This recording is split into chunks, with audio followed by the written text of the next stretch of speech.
Sinapu ko ang noo ko. Ang tanga-tanga ko. Kung sinabi ko kay William ang pangalang lalaking nakabuntis sa akin, baka hindi niya ako papalabasin ng bansa lalo na't naikwento pala ni Ryan na nakabuntis ito. Napatayo agad ako nang narinig ang pagkatok sa pinto. Nilingon ko si Evara. Mahimbing na tong natutulog habang niyayakap ang paborito niyang unan.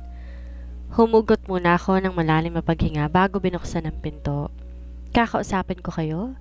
Sabi ni William at pinag-cruise sa mga braso niya. Parang naging kasalanan ko pa kung bakit nahirapan ang kaibigan ko sa paghanap sa'yo. Dagdag niya bago ko tinalikuran. Magkaharap kami ni Ryan na umupo sa center table. Nasa gitna naman si William. Walang ni isa man sa amin na nagsasalita. Nakakunot ang noo ni William at palipat-lipat ang paningin niya sa amin. Anong plano ninyong dalawa? Pagbasag ni William sa katahimikan. Napansin ko ang pagtingin niya sa akin. Kaya pala ayaw mong sabihin sa akin kung sinong tatay ni Evara kasi kilala ko at siya ang dahilan kung bakit nalagay sa panganib ang buhay ni Edward noon, William. Mas lalo kong kinamuhian ni Daddy dahil sa ginawa niya. Putol ko sa sasabihin ni William. Pinoprotektahan ko lang anak ko, Sabrina. Depensa ni Ryan. Ginawa mo lang yon kasi gusto mong kunin ang anak ko, Ryan. Hindi ko pa rin nakakalimutan ang sinabi mo sa akin. Kukunin mo ang bata pagkatapos kong manganak kapalit ng tulong na ibibigay mo sa pamilya ko. Tumataas na ang boses ko. Anong gusto mo? Pati ikaw kukunin ko rin? Sarkastikong tanong ni Ryan. Ngumisi siya at tumayo. Anak ko lang ang kailangan ko. Siya magiging tagapagmana ng wala kang karapatan sa kanya. Hindi ko kailangan ng pera mo, isaksak mo sa bagay ang kayamanan mo. Sigaw ko at pakiramdam ko. Tumaas na naman nga ang blood pressure ko. Anong walang karapatan? Nakigawa rin naman ako sa bata Hindi mabubuo ang bata kung hindi kita tinulungan. Enough! Sumasakit ang ulo ko sa inyo. Saway ni William. Napahawak siya sa ulo niya. Imbes mag-away, kung sino lang ang dapat may karapatan sa bata, bakit hindi lang kayo mag-co-parenting? Suhestyon ni William. Hindi ako papayag. Protesta ko. Sabrina, may karapatan naman talaga si Evara. Kung gusto niyang magkaroon ng anak, bakit di siya gumawa ng bagong anak sa kapatid ko? Total, ikakasal lang naman silang dalawa. Putol ko sa sasabihin ni William. Ayoko makilala siya ni Evara. Hindi pwedeng malaman ng anak ko na asawa ng kapatid ko ang totoo niyang ama. Hindi ko itutuloy ang kasal kung papayag kang ibibigay sa akin ng bata. Mas mabibigyan ko siya ng magandang kinabukasan kaysa sa iyo, Sabrina, sabi ni Ryan. Gumisi ako. Gusto ko siyang bigwasan. Kung wala lang sana si William, baka naripuhan ko na siya. Isasakripisyo mo ang kasal niyo ng kapatid ko para lang makuha ang bata? Kahit umabot pa tayo sa korte, hindi ko ibibigay ang anak ko. Ibigay mo sa akin ang bata. Kung gusto mo pang makita at makasamang daddy mo, Sabrina. Ryan, idadamay mo talagang ama niya para lang makuha ang bata? Hindi makapaniwalang tanong ni William. Malaking perang kakailanganin ng pamilya mo para sa operasyon, Sabrina. Tutulungan ko kayo sa operasyon ng daddy mo kung papayag kang ibigay sa akin ng bata. Hindi mo pwedeng gawing dahilan. Huwag kang makasilali dito. Kung ayaw mong kalimutan kita bilang kaibigan ko, William. Putol ni Ryan. Pinagmasdan ko ng ilang segundo si Ryan. Para akong biglang nanaga sa kinatatayuan ko. Hindi ko ibibigay ang bata sa'yo kahit anong gawin mo. Fiancé mo naman ang kapatid ko Hindi ko na siya fiancé simula ngayong araw, Sabrina. Kung hindi ka madadaan sa mabuting usapan, dadaanin na lang natin sa korte, sabi ni Ryan, kaya mas lalo kong kinabahan. Pinagmamasdan ko ang inosenteng mukha ni Evara habang kumakain siya ng pasta at nanonood ng video sa cellphone ko. Hindi ako papayag na makuha siya ni Ryan sa ganun lamang kadali. Kahit dumaan pa kami sa korte, ipaglalaban ko ang karapatan ko bilang ina ni Evara. Anong plano mo ngayon? Mukhang seryoso si Ryan sa gagawin niya, sabi ni William at nilagyan ng wine ang baso ko. Ayokong makisali sa problema ninyo, Sabrina. Kaibigan ko kayong dalawa at hindi dapat ako pipili kung sinong papanigan ko. Ayos lang ako, Will. Gagawin ko lahat upang di niya makuha si Evara sa akin, sabi ko. Pilit kong hindi pinahalata sa kanya ang takot sa posibleng mangyari kapag natalo ko ni Ryan. Kakausapin ko rin si Ryan, pero hindi ako sigurado kung magbabago ang desisyon niya dahil noon pa man determinado siyang mahanap ka at makuha ang bata, Sabrina. Siya lang nag-iisang anak at hinahanapan ka na kasi siya ng anak. Kung hindi niya maibibigay ang hinihingi ng mga magulang niya, aalisan siya ng mana? Bakit anak ko pa ang kukunin niya? Pwede naman siyang gumawa ng anak sa ibang babae. Alam ni Tita Riri ang tungkol kay Ivara, Sab. All these years, walang ibang bukang bibig si Tita kundi ipahanap ka. Kung alam ko lang na ikaw palang babaeng tinutukoy nila, hindi kita isasama sa pag-uwi. Paano nila namang na nakabuntis si Ryan? Ryan told them. Pero nang hanapin niya siya ng anak ng magulang niya, wala siyang maipakita kasi nga nasa Canada ka nun. Tinakas kita sa pamilya mo? Napakamot ako sa noo ko. Hindi ko akalain na ganon sila kadesperada na magkaroon ng apo. Aalisan nila ng mana si Ryan kung hindi niya mapapatunayan na may anak na siya. Gusto mo bang kausapin ng mga magulang ni Ryan? Susubukan ko rin silang kausapin at hilinging wag nang iparating sa korte ang problemang to. Pwede namang co-parenting ang gagawin nyo dahil pareho kayo may karapatan kay Ivara. Suggestion ni William. Baka mas lalong lumala ang sitwasyon kapag ka nalaman nila na kapatid ng fiancé ni Ryan ang nabuntis niya, William. Sabi ko at ininom ang wine. Gusto ko lang naman bigyan ng tahimik at magandang kinabukasan ng anak ko. Kung alam ko lang na aabot tayo sa ganitong sitwasyon kapag babalik kami ng Pilipinas, sana hindi na lang ako bumalik dito dahil tahimik na ang buhay namin sa Canada. Pinunasan ko ng kaunting luha sa mata ko. Speaking of the devil, napalingon ako kay William. Pinapakita niya sa akin ang collar. Tumatawag si Tita Riri sa akin. Baka sinabi ni Ryan na nahanap niya na kayo? Napasingap ako at napahawak sa dibdib ko nang maramdaman na mabilis sa pagpintig ng puso ko. Isusugal ko ang lahat para sa anak ko. Hindi ako papayag na makuha nila ang bata. Hello, Tita Riri. What? Nasa labas kayo ng kondo ko? Tumingin si William sa akin. Humigpit ang pagkakahawak ko sa wine glass nang narinig ang sinabi niya.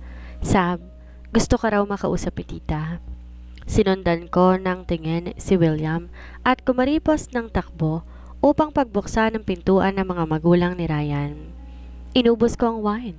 Humugot ako ng malalim na hininga bago nagpa siya na sumunod kay William. Nasaan ang apo ko? Umaalingaw ang boses ng babae sa living room. Mommy, natutulog na po ang bata, sabi ni Ryan. Tumikhim ako na nakita silang sinubukan pumasok sa kwarto namin ni Ivara. Agad naman silang napalingon sa gawi ko. Hindi nakatakas sa mata ko ang pagtitig na matandang babae sa akin mula ulo hanggang paa. Ikaw ba ang ina ng apo ko? Kaswal na tanong ng ginang sa akin. Opo, tipid kong sagot at sinulyapan si Ryan. Kung nandito kayo upang kunin ng bata, hindi ko po siya ibibigay. Sabrina, gusto lang nilang makita ang anak natin, sabi ni Ryan. Anak ko lang, pagtatama ko. Gusto kong makita ang apo ko, nasan siya? Tanong ng ina ni Ryan at hinawakan ng doorknob. Sabrina, right? Maaari ko bang makita ang apo ko? Sabrina, sambit ni William. Sige, sagot ko at tumakbang papalapit sa kanila. Ako na mismo ang bumukas ng pintuan para sa kanila. Umupo ang mga magulang ni Ryan sa gilid ng kama habang pinagmamasdan si Ivara na mahimbing ng natutulog. Pasado 2:00 na madaling araw, pero pumunta pa talaga sila dito. Di man lang nila hinintay lumiwanag bago bumisita kung gusto lang nilang makita ang anak ko. Hindi na kailangan ng DNA test. Kuhang-kuha ng bata ang mukha mo. Nakangiting sabi ng daddy ni Ryan at inakbayan ng asawa niya.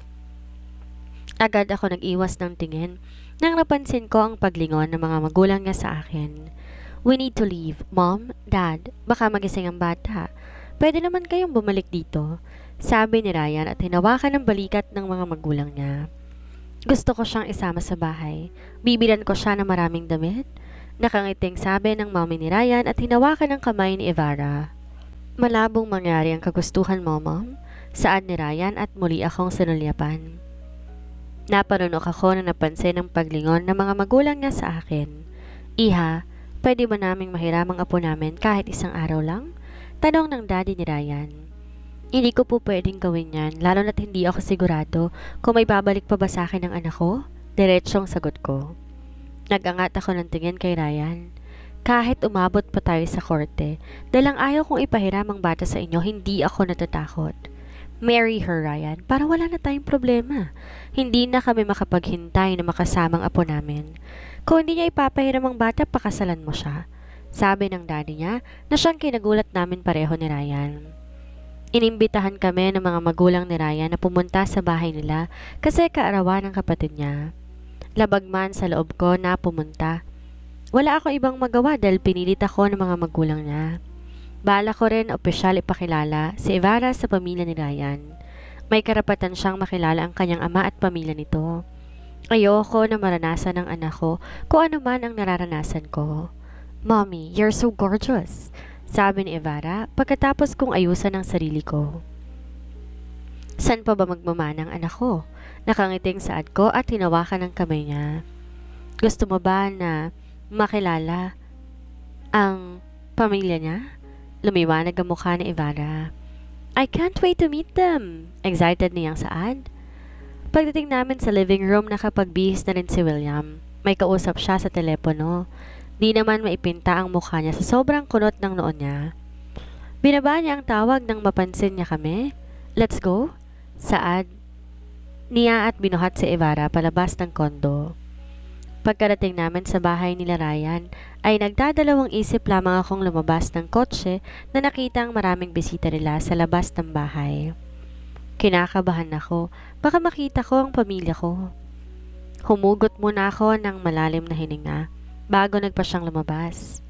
Buhat-buhat ni William si Evara nang pumasok na kami sa loob. Agad kong tinakpan ang mukha ko nang sumalubong ang mga media at kinuhanan ng litrato. Nakahinga nga lang ako ng maluwag nang mapansing may lumapit na security guard sa amin at nilalayo ang mga reporters. "Ano pala ang pangalan ng kapatid ni Ryan?" Tanong ko kay William at pinasadahan ng paligid. "Ryla, she's an actress," sagot ni William. Tumango-tango ako. Kaya pala grande ang birthday niya dahil isa siyang artista. May nakita akong pamilyar na mukha na artista sa paligid pero hindi ko alam ang pangalan nila. Inikot ko na ang paningin ko sa buong paligid. Napahagat labi ako nang mahagip ng mata ko ang aking pamilya. Nagtago ko sa likod ni William nang biglang lumingon si Tita Felicia sa gawi namin. Pag-angat ko ng tingin, nahagip ko si Ryan. Nakasuot siya ng itim na tuxedo. Hindi ko rin maalis-alis ang paningin ko sa kanya para niya akong hinihila. "Sige." Lumabas na ang pamilya ni Ryan. "Baka magsisimula ng event?" sabi ni William pero hindi ko siya pinansin. Nakatitig pa rin ako kay Ryan.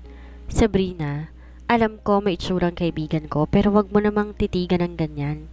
Matutunaw na si Ryan sa lagkit ng pagkakatitig mo sa kanya." Hindi siya ang tinitingnan ko, Will? Pagsisinungaling ko at nag-iwas ng tingin. "Kunwari ka pa?" Panunokso niya at hinila ako patungo sa kinaroroonan ng pamilya ni Ryan. Malapit na kami sa table ng pamilya ni Ryan nang bigla na lamang meron na humawak sa braso ko.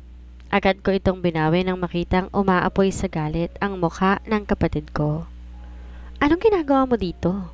Mahinang tanong niya, pero baka sa boses niyang hindi niya nagustuhan ang pagpunta ko rito. Humarap si William sa amin nang napansin niyang hindi ako nakasunod sa kanya. "Felicity," sambit ni William. "Hi, Engineer Harrington." Tumingin siya kay Evara na buhat-buhat ni William. "Anak niyo ba yan?" "No, anak ng kaibigan ko." "Gusto mo bang malaman kung sinong ama ng batang to?" May panunokso sa boses ni William. Bumaling si Ate Felicity sa akin. "Paano niya kaya nakuha ang kaibigan mo?" "Mali ang tanong mo, Felicity." Ngumisi si William. "Paano kaya siya nakuha ng kaibigan ko at bakit si Sabrina pa ang napili niyang maging ina sa anak niya?" Tanong ni William at kinindata ng kapatid ko. "Anyway, total hiwalay na kayo ni Ryan at di na matutuloy ang kasal ninyo. Ang batang to anak ni Ryan at Sabrina. Kung nandito ka para guluhin ang kapatid mo, wag mo na lang ituloy. Baka si Tita Riri mismo ang kakaladkad sa'yo palabas ng bahay." Palihim akong napangiti nang napansin ang di maipintang ekspresyon ng mukha ni Ate Felicity. Minsan napapaisip ako kung totoong lalaki ba tong si William kasi kahit babae pinapatulan niya. Wala siyang pakialam kung nakakasakit ba ang mga sinasabi niya. "Sabrina, William." Nakangiting sambit ng mommy ni Ryan nang nakita niya kami. "Good evening po." Nahihiyang bati ko at tumingin sa babaeng nakaupo. Diretsyong nakatingin sa akin ng paningin niya na para bang pinag-aaralan niya ang kabuuan ko. Mommy? Tawag sa akin ni Evara nang hawakan siya ng mommy ni Ryan. Sinubsob ni Evara ang mukha niya sa leeg ni William. Akin ang bata, Will? Sabi ko at kinuha na si Evara sa kanya. Pinagpapawisan ako na makita ang buong pamilya ni Ryan. Pinaupo ko na si Evara at iniharap sa kanila. Lumuhod ako para makalevel siya. Hindi ba gusto mo makilala ang daddy mo at ang pamilya niya? Tumango si Evara at dahan-dahang tumingin sa pamilya ni Ryan na nakatingin din sa kanya. Napanunok ako nang napansin na umupo rin si Ryan sa tabi ko upang makalevel niya ang bata. Who are you? Tanong ni Evara at tumingin sa akin na nagtatanong. Eva, this is Ryan Jacobs. He is your biological father? Sabi ko. Nalaki ang mga mata ko nang biglang yumakap si Evara kay Ryan. Daddy! Sambit ni Evara at isinubsob ang mukha niya sa leeg nito. Napalingon ako sa paligid nang napansin na merong spotlight. Tumayo ang babae na kanina pa nakatitig sa akin at lumapit nga siya sa amin. Yan na ba ang pamangkin ko, Kuya Ray? Tanong ng babae at tumakbay sa mga magulang ni Ryan. Sabrina Turner, right? Dahan-dahan akong tumango at tumayo. I'm Ryla. Welcome to the family, Sab. Sabi ni Ryla na siyang kinalaglag ng aking panga. Ryla, sambit ni Ryan kaya napalingon ako sa kanya.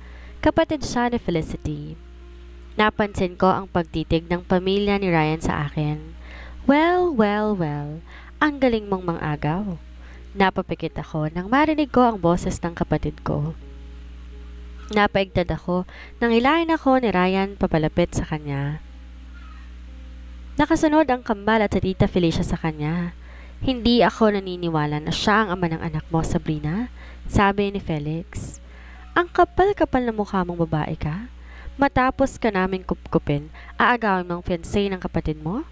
Galit na sabi ni Tita Felicia at tinawakan ang braso ko. Umuwi na tayo. Hinihintay na ako ni Antonio sa bahay at huwag mong gawing ama si Ryan sa batang yan. Hindi siya sasama sa inyo, Tita Felicia, sabi ni Ryan sa matigas na boses. Hinigpitan ng pagkakahawak sa bewang ko. Hindi na kailangan pa na ipa-DNA test upang malaman kung anak ko ba talaga ang batang to. But Ryan, she's a scammer, singhal ni Ate Felicity. She's not a scammer. Huwag mong itutulad si Sabrina sa'yo, sabi ni Ryan. Nanigas ang kapatid ko sa kinatatayuan niya habang nakatitig sa akin ang pamilya ni Ryan. Humugot ako ng malalim na hininga at binawi ang braso ko kay tita. My daughter has the right to know her father. Kung iniisip niyo na inago ko si Ryan kay Ate Felicity, nagkakamali kayo. Nandito ako dahil gusto kong makilala ng pamilya ni Ryan ang bata. At gusto ko ring formal na makilala ni Evara ang pamilya ng ama niya.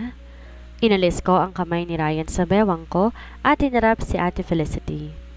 Hindi ko inaagaw ang fiancé mo. Siya nga ang kusang lumapit sa akin dahil alam niyang siya ang ama ni Evara. Kung gusto mo siya, itali mo siya sa leeg mo para hindi makawala. Felicity, ano bang ginagawa mo? Di ba hiwalayan ka na ng kapatid ko? Si Ryla at hinila niya ako papalapit sa kanya. Hindi ko kayo iniimbitahan sa kaarawan ko para manggulo. Ryla, hindi naman talaga kami nanggugulo, asik ni Ate Felicity. Anong ginagawa niyo ngayon? Hindi ba to panggugulo? Sinisira niyo ang moment namin na makilala ang pamangkin ko. Tinaas ni Ryla ang kamay niya. Agad naman merong lumapit na 5 guards. Ryla, sambit ng daddy niya. It's my birthday. Ako ang magdedesisyon kung sinong mananatili sa kaarawan ko. What do you mean, Ryla? Papaalisin mo na ba kami? Hindi makapaniwalang tanong ni Ate Felicity at tumingin nga pa nga siya sa gawi namin. Gumagawa kayo ng eksena at nakakaya sa ibang mga bisita ko na galing pa sa ibang lugar at bansa, sabi ni Ryla. Palabasin niyo ang pamilya ni Felicity kung ayaw niyo na kayong 5 tatanggalan ko ng trabaho. Maotoridad na utos ni Ryla sa mga guards. Nag-angat ako ng tingin nang hawakan ni Ryla ang balikat ko. From now on, sa bahay ka natitira. Gusto kitang makilala at makasamang pamangkin ko. Sabi niya at niyakap niya ako ng mahigpit.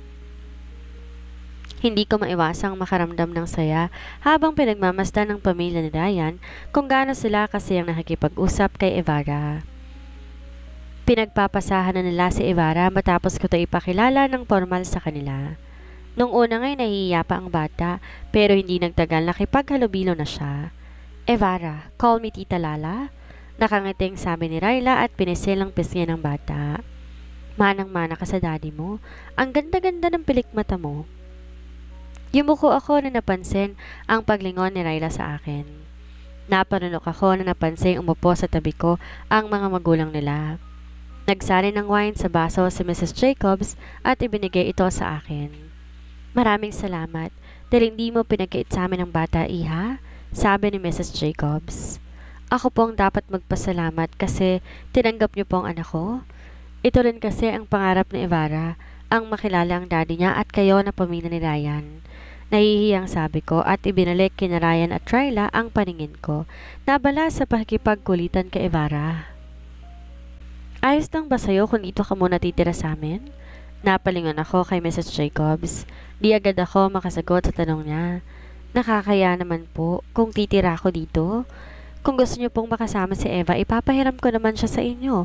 Ayoko pong pag-usapan ng mga tao ang buhay namin ng anak ko, lalo na tula talaga sa plano kong pagkabuo ni Evara. Iha, huwag mong papansinin kung ano man nasasabi ng ibang tao tungkol sa'yo, sabi ni Mr. Jacobs. Gusto ko lang bigyan ng tahimik na buhay ang bata, sir. Hindi ko naman po siya ipagkakait sa inyo dahil may karapatan naman po talaga kayo kasi apo niyo siya. Umiiwas lang talaga ako sa gulo, sabi ko at nag-iwas ng tingin sa kanila. Mas lalong hindi magandang tingnan kung dito ako titira kapag nalaman ng mga tao kasi magkapatid kami ni Ate Felicity. Dagdag ko.